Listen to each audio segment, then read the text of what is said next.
Hi friends, welcome to Taj kitchens. இன்றைக்கி சுட சுட காசி அல்வா தான் செஞ்சு காட்ட போகிறோம். வாங்க எப்படி செய்யலாம் பார்க்கலாம். காய் கடைக்கு போனால் மறக்காமல் இந்த வெள்ளை பூசணிக்காய் வாங்கின்னு வந்துட்டு வீட்டில் இந்த மாதிரி காசி அல்வா செஞ்சு சாப்பிட்டு பாருங்கள்.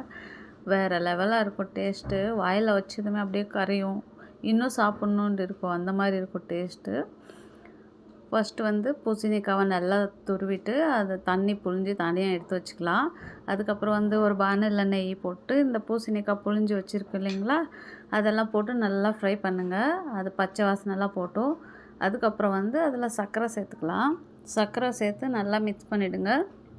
அந்த சர்க்கரைலாம் கரைஞ்சி வரப்போ அந்த பூசணிக்காய் தண்ணி பிழிஞ்சு தனியாக எடுத்து வச்சுருக்கு இல்லைங்களா, அந்த தண்ணியும் சேர்த்துக்கலாம். நல்லா அது பாயில் ஆகட்டும். நான் கேசரி கலர், எல்லோ கலர் தான் லைட்டாக தண்ணியில் கலக்கி ஊற்றிருக்கேன்.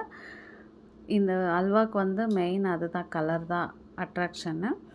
அதுக்கப்புறம் நல்லா ஃப்ரை பண்ணிவிட்டு, இது பாருங்கள் நல்லா ட்ரை ஆகிட்டு வரும்போது எடுத்து வாழை இலையில் போட்டுட்டு ஒரு சின்ன தடுக்கா பேனில் நெய் ஊற்றிட்டு முந்திரி திராட்சை போட்டு நல்லா பொன்னிறமாக வர வரைக்கும் வறுத்துட்டு எடுத்து அது மேலே போட்டு சாப்பிட்டு பாருங்களேன். வேறு லெவலாக இருக்கும் டேஸ்ட்டு.